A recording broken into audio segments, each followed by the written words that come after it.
আমার সৎ মায়ের কাছে আমায় রেখে বাবা ব্যবসার উদ্দেশ্য করে শহরে গেলেন। বাবা যখন বাড়িতে থাকতেন তখন আমার সৎ মায়ের আচরণ খুব ভালো ছিল।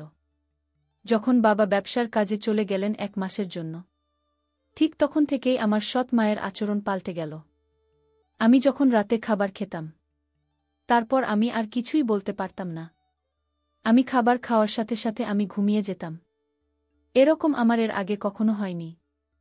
আমি যখনই রাতে খাবার খেতাম, ঠিক তখনই আমি অজ্ঞান এর মতো পড়ে থাকতাম। আমি সকালে উঠে আমার সৎ মাকে জিজ্ঞেস করলে তিনি বলতেন, এই বয়সে একটু বেশি ঘুষ হবেই। কিন্তু হঠাৎ করেই আমি জানতে পারি আমি মা হতে চলেছি। সেই খবরটা শোনার পর আমার আত্মাটা কেঁপে উঠল। এটা কি করে সম্ভব, আমি তো কিছুই বুঝতে পারছি না। কিন্তু আমি যখন জানলাম আমি কিভাবে মা হতে চলেছি, আর সেটা আমি কোনোভাবেই মেনে নিতে পারছিলাম না। তাহলে আসল ঘটনাটি বলি, আমি যে জায়গায় থাকতাম ওখানে কোনো পুরুষ থাকত না, আর না আমার কোনো আত্মীয় একজন থাকত। তারপরেও একদিন আমি জানতে পারলাম যে আমি মা হতে চলেছি। এটা শুনে আমার দম বন্ধ হয়ে আসছিল। কিন্তু আমি বুঝতে পারলাম না যে এটা কি করে সম্ভব হলো। কিন্তু আমি কিভাবে মা হলাম সেটা জানার জন্য আমি বেকুল হয়ে উঠি। আমার নাম দিঘি। আমি আমার নামের মতোই সরল ছিলাম। কিন্তু আমার এই সরলতার অস্তিত্বের জন্য আমি অনেক বড় শাস্তি পেয়েছিলাম।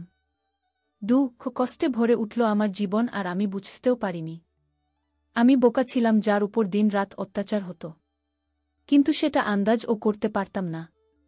আমার যখন 13 বছর বয়স ছিল, আমার মায়ের একটা অদ্ভুত রোগ হয়। হঠাৎ করেই তার শরীর কাজ করা ছেড়ে দিয়েছিল। মাকে দেখতে দেখতে হঠাৎ বিছানায় পড়ে গেল। এরকম অবস্থায় আমাদের সাহায্য করার জন্য আমার মায়ের সৎ বোন রাজি হয়েছিল।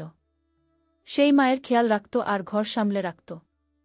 আমার বাবা শহরের ধনী ব্যক্তিদের মধ্যে একজন ছিলেন, কিন্তু তিনি তার প্রচুর অর্থ খরচ করেও আমার মায়ের চিকিৎসা করে তাকে সুস্থ করতে পারেননি। আমার মা 3 বছর অসুস্থ থাকার পর এই পৃথিবী ছেড়ে চলে গেছেন। ফলে বাবার খুব মন খারাপ হয়ে থাকত। এখন আমাদের বাড়িতে মাসির থাকাটা খুব জরুরি হয়ে গিয়েছিল। তাই এই সমাজকে চুপ করাতে আমার বাবা জমিলা মাসিকে বিয়ে করে নিলেন। জমিলা প্রথমে বিয়ে করলেও তার শ্বশুর বাড়ির লোকজনা তাকে ব্যভিচারের অভিযোগ এনে বাড়ি থেকে বের করে দেয়। এভাবে তিনিও আশ্রয় পান। তিনি একজন ভালো মহিলা ছিলেন। 3 বছর ধরে তিনি আমার মায়ের অনেক যত্ন নিয়েছেন। আমার সমস্ত কাজগুলো মাসিমা করে দিত। এখন বড় হয়েছি, নিজের কাজ নিজেই করে থাকি। যাওয়ার আগে মা বাবাকে বলেছিল আমার ভালোভাবে যত্ন নিতে। যদিও আমার বাবা সব সময় আমাকে অনেক স্নেহ করতেন, কিন্তু আমার মা চলে যাওয়ার পর তার জীবন যেন আমার মধ্যে আটকে যায়। বাবা বারবার বলতে মাসিকে আমার খুব খেয়াল রাখতে। দিনে অনেকবার বাবা জিজ্ঞেস করতেন সময় মতো খাবার খেয়েছি কি না, ড্রাইভার আমার সময় মতো স্কুল থেকে বাড়ি নিয়ে এসেছে। একদিন আমার বাবাকে একটি গুরুত্বপূর্ণ কাজের জন্য কয়েকদিনের জন্য বাইরে যেতে হয়েছিল। তিনি খুব চিন্তিত ছিলেন এবং জমিলা মাসিকে বিশ্বাস করেছিলেন, কারণ তিনি কঠিন সময়ে আমাদের সমর্থন করেছিল, যখন কিনা আমাদের অনেক আত্মীয়রা আমাদের ছেড়ে চলে গিয়েছিল। বাবা সহজভাবে একদিন বললেন, আমার মেয়ে আমার সব কিছু। আমি যা আয় করছি সবেই আমার মেয়ের। আমি আর কাজ করতে চাই না। আমি এই শেষ কাজটা করতে যাচ্ছি।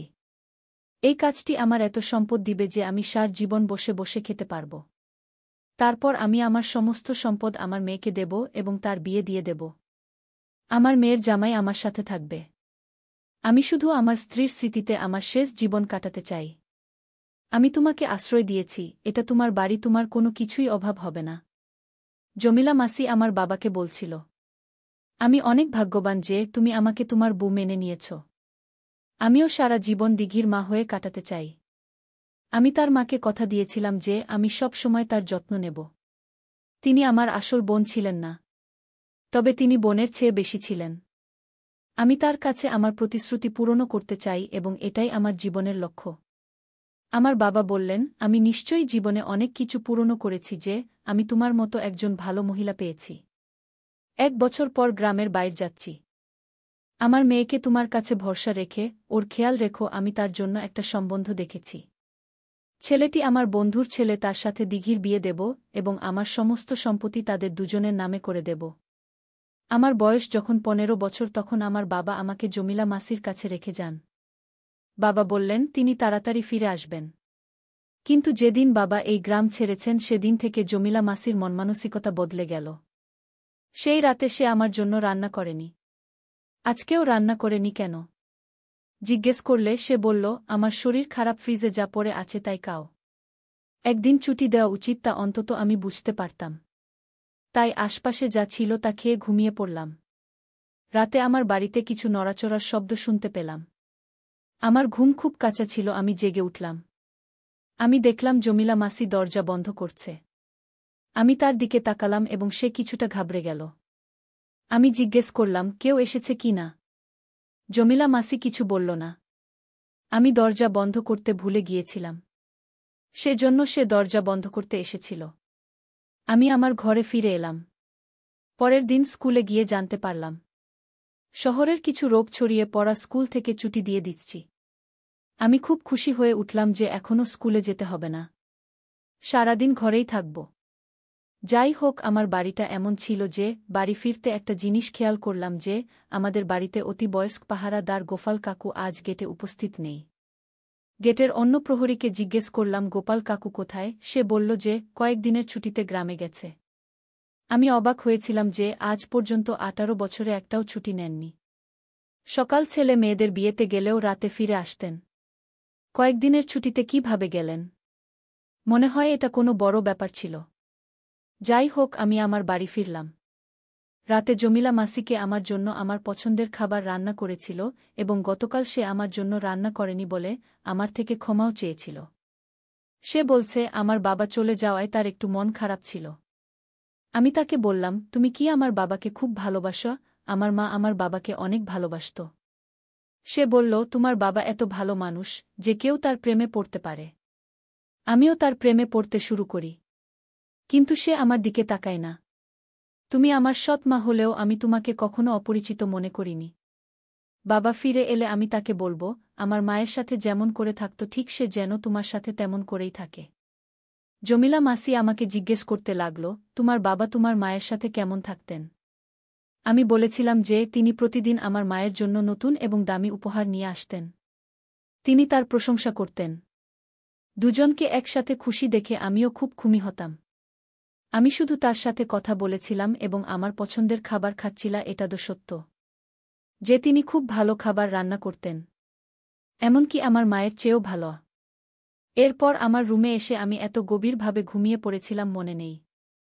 সকালে চোখ খুললাম, আমি আমার বিছানায় শুয়ে আছি। কিন্তু আমি মনে করতে পারছি না কিভাবে আমি আমার বিছানায় পৌঁছেছি। সকালে জমিলা মাসি আমার সৎ মাকে জিজ্ঞেস করলে সে বলল, তুমি নিজেই তোমার বিছানায় গিয়েছ। কিন্তু হ্যাঁ, তোমার খুব ঘুম হচ্ছে। এই বয়সে এমনই হয়, কিছুই মনে থাকে না। এই বয়সে সত্যিই এমন ঘুম আসে। কিন্তু আমার ঘুম তো খুব কাছে ছিল। কিন্তু যাই হোক, তারপরেও আমি সেদিকে খুব একটা মনোযোগ দেইনি। কিন্তু এখন আমার বাড়িতে অদ্ভুত কিছু ঘটনা ঘটেছিল। একদিন দেখলাম ড্রয়িং রুমে অনেক অনেক ভালো ভালো খাবার যাচ্ছিল। কে আছে জিজ্ঞেস করলে কাজের মেয়ে বললা, আপনিও এসেছেন জমিলার, আপনিও তো আমারও, আপনিও সমান। তাই আমিও ড্রয়িং রুমে গেলাম। আর সেখানে গিয়ে আমার সামনের দৃশ্য দেখে আমি অবাক হয়ে গেলাম। ওখানে কোনো অতিথি ছিল না, কিন্তু দুজন লোক বসেছিল যারা দেখতে বড় লোক কিন্তু কিছুটা বিপজ্জনকও বটে। আমি ভিতরে প্রবেশ করার সাথে সাথে সে আমার দিকে তাকাতে লাগল। জমিলা মাসি আমাকে পরিচয় করিয়ে দিয়ে বলল, এ আমার স্বামীর মেয়ে। তাদের একজন বলল যে ও খুব সুন্দরী। তাদের বলা এই কথাটা আমার কাছে খুব অদ্ভুত লেগেছিল। তারপর আমি আমার রুমে ফিরে গেলাম এবং পরে সে বলে যে তারা ছিল আমার ভাই। আমার সাথে প্রতিদিন একটি অদ্ভুত ঘটনা ঘটাত। আমি যখন সকালে ঘুম থেকে উঠতাম তখন মনে হতো যে আমি খুব ক্লান্ত এবং রাতে আমার ঘুম এমন হতো যে আমি অজ্ঞান হয়ে পড়তাম। আজকাল আমার কিছুই মনে থাকে না যে আমি কখন আসছি বা কখন আমার ঘরে আসি। একদিন হঠাৎ আমি অসুস্থ হলাম। বমি বমি ভাব এবং মাথা ঘোরা শুরু করল। আমি ভয় পেয়ে গিয়েছিলাম যে আমিও সেই রোগে আক্রান্ত হতে পারি, যেটি আজ সারা এলাকায় ছড়িয়ে পড়েছে। আমি সৎ মাকে জিজ্ঞেস করলে জানালো সঙ্গে সঙ্গে ডাক্তারকে ডেকে পাঠায়। ডাক্তার বাড়ি এসে আমাকে চেক আপ করলেন। তিনি আমার রক্তের নমুনা নিয়েছিলেন এবং বলেছিলেন যে পরীক্ষা করার পরে তিনি রাতে পরীক্ষার ফলাফল জানাবেন। তিনি আমাকে কিছু ওষুধ দিয়ে চলে গেলেন। সে ফোন নিয়ে আমার সামনে দাঁড়িয়েছিল। হঠাৎ কিছু অদ্ভুত কথা বলতে লাগল, এটা হতে পারে না। ডাক্তার বাবু, আপনার নিশ্চয়ই কিছু ভুল হয়েছে, এটা হতে পারে না। আমি চিন্তা পড়ে গেলাম যে আমি রিপোর্টে কি মনে এসেছে। সে হঠাৎ ফোন কেটে দিল এবং আমার দিকে এমনভাবে এগিয়ে আসছে যে আমাকে শোনানোর জন্য খুব খারাপ খবর আছে। আমারও মন খারাপ হয়ে গেল। আমি জিজ্ঞেস করলাম, ডাক্তার বাবু কি বলছেন? তারপর সে বলতে লাগল যে ডাক্তার কি বলেছেন সেটা পরের কথা। আগে বলো, তুমি এটা কিভাবে করতে পারলে? তুমি তোমার বাবার সম্মানের কথা চিন্তা করলে না? তুমি কিভাবে করতে পারলে এটা? এখন সে ফিরে এলে আমি কি জবাব দেব? জমিলা মাসি কিসের কথা বলছে? আমি কি করেছি কিছুই বুঝতে পারছি না। ডাক্তার তোমাকে কি বলেছে আর তুমি আমার সাথে এভাবে কথা বলছো কেন? আমি তো কিছুই করিনি। ডাক্তার বলেছে তুমি মা হতে চলেছ। তার এটুকু বলাই আমার মাথায় মনে হলো আকাশটা ভেঙে পড়ল। আমি হতবাক ছিলাম। এটা কিভাবে হতে পারে? আমি জানতাম না আমার কি হয়েছে। আমি কোনো পাপ করিনি। আমি চিৎকার করে কাঁদতে লাগলাম যে এটা মিথ্যা, ডাক্তারের কিছু ভুল হয়েছে। জমিলা মাসি বলল, হয়তো ডাক্তারের কিছু ভুল বুঝাবুঝি হয়েছে। সেই জন্য কালকে আমরা অন্য ডাক্তারের কাছে যাব। হঠাৎ তার মনোভাব বদলে গেল। পরের দিন আমাকে অন্য এক ডাক্তারের কাছে নিয়ে যাওয়া হল। তিনিও বললেন আমি মা হতে যাচ্ছি। কিন্তু আমি এমন কোনো ভুল করিনি। তাহলে আমার কি হলো? আমি পুরোপুরি বিচলিত হয়ে পড়লাম। দিন রাত কাঁদতে লাগলাম। আমরা ডাক্তারকে বলেছিলাম যে আপনি কি এর কোনো সমাধান করতে পারবেন? আমাকে ঘরে ফিরিয়ে এনে সে বলল, তোমার বাবা আমার ভরসায় তোমাকে দিয়ে গিয়েছিলেন। এখন আমি তাকে কি জবাব দিব? আর একটা ঝামেলা হলো, সেদিনই যখন বাবা ফোন করে বললেন আমি তাড়াতাড়ি আমার কাজকর্ম শেষ করে নিয়েছি, তাই আমি এই সপ্তাহেই আসছি। ডাক্তারের মতো আমার দ্বিতীয় মাস চলছিল এবং আমার বাবা আসার সময় এটি 3 মাস হবে। বাবা ফিরে আসলো আর আমরা দুজনেই খুব চিন্তিত হয়ে পড়লাম। এখন তাকে কিভাবে বলবো? বাবা আমার সাথে দেখা খুব খুশি হলেন। তিনি আমাদের সাথে বসে খাবার খেলেন এবং জমিলা মাসি রাতে তার সাথে কথা বলতে শুরু করল। আমি আমার রুমে বসে ভাবছিলাম এখন কি হবে। এমন সময় হঠাৎ আমার রুমে বাবার চিৎকারের শব্দ আসতে লাগল। আমি তো যেন গান হারিয়ে ফেলব। মনে হচ্ছিল বাবা আমার রুমে এসে কথা বলতে লাগলেন। জিজ্ঞেস করতে লাগলেন, এসব কি? এসব আমার ওই একই কথা, আমি কিছু করিনি। আমি কিছুই করিনি, কিন্তু আমার বাবাকে কথা শোনাতে ছিল। এই প্রথম আমার বাবাকে এত রাগ আমি দেখলাম। তিনি প্রথমে তো রেগে গেলেন, এমনকি তিনি আমাকে চড়ও মারেন। আমি তোমার জীবন নিয়ে আর চিন্তা করি না। যা ঘটার ঘটক, এখন আমরা এই সন্তান থেকে মুক্তি পাব। যেখানে আমি বলবো সেখানে তোমার বিয়ে হবে। বাবা আমার কথা শুনেননি। আমাকে কিছু বোঝানোর কোনো সুযোগও দেননি। তুমি দেখতে নিষ্পাপ, কিন্তু বাস্তবে এতটা বাজে। আজ তোমার মা ও নিশ্চয়ই কষ্ট পাচ্ছে যে এমন মায়ের মেয়ের কেমন হয়েছে। কথাটা শুনে আমি ভেতরে ভেতরে মরে গেলাম। ভাবতে লাগলাম এখন মনে গেলেই ভালো। এই মেয়েটার জন্য আমি কি ভেবেছিলাম? 1 পয়সাও ওকে দেব না, বিয়ে করেই বাড়ি ছেড়ে চলে যাক। ওর মুখ দেখতে চাই না। মা বাবাকে বলতে লাগল, সব ঠিক হয়ে যাবে। আপনি রাগ করবেন না। আমরা হাসপাতালে যাচ্ছিলাম। পথে আমাদের গাড়ি খারাপ হয়ে যায়। আমার বাবা বলছিলেন যে তিনি ডাক্তারের সাথে সিরিয়াল নিয়েছেন। সময় মতো পেঁচাতে হবে। তিনি বললেন তুমি ওকে রিকশায় করে নিয়ে যাও। আমি গাড়ির একটা রুমে ছেড়ে তারপর আসব। আমি এনে হাসপাতালের দিকে গেলাম। এখন যখন হাসপাতালের সামনে পৌঁছালাম, জমিলা মাসি সেখান থেকে হঠাৎ করে কোথায় উঠাও হয়ে গেল। জানি না, সে হয়তো ভিতরে চলে গেছে। হঠাৎ কে যেন আমার মুখ বন্ধ করে দিল। এরপরে আমি অজ্ঞান হয়ে যায়। আমি যখন চোখ খুললাম তখন একটা ঘরে একটা চেয়ারে হাত বাঁধা অবস্থায় আমি বসেছিলাম। আমার সামনের একজন লোক দাঁড়িয়ে ছিল যার বয়স 22 বছর হবে। তার হাতে মোবাইল ছিল। তিনি ফোনে সে একজনকে বলেছিলেন যে আপনি যদি আপনার মেয়ের নিরাপত্তা চান তবে অমুক জায়গায় 10 লক্ষ টাকা নিয়ে আসুন। সে হয়তো আমার বাবাকে ডাকছিল। আমার বাবা শহরের একজন বিখ্যাত ধনী ব্যবসায়ীর মেয়ে। তাই লোকেরা জানে যে তারা তার বিনিময়ে অনেক কিছু পাবেন। বাবার সাথে কথা বলে সে আমার সামনে গিয়ে বসল। তাকে খুব খুশি খুশি দেখাচ্ছিল, যেন ভাবছে সে অনেক টাকা পাবে। আমি তাকে বললাম, প্লিজ আমাকে যেতে দাও। সে বলল, আমি তোমাকে ছেড়ে দেব, শুধু মুখ বন্ধ রাখো এবং তোমার বাবা টাকা না আনা পর্যন্ত চুপচাপ বসে থাকো। আমার বাবা টাকা নিয়ে হাজির হলেন। তারপর দেখতে পেলেন আমার সৎ মা জমিলা মাস লোকটির পিছনের দাঁড়িয়ে আছে। বাবা বললেন, তুমি এখানে কেন? জমিলা মাসি বলল, তোমার মেয়ে যে বন্দি করেছ সে আমার বড় ভাই।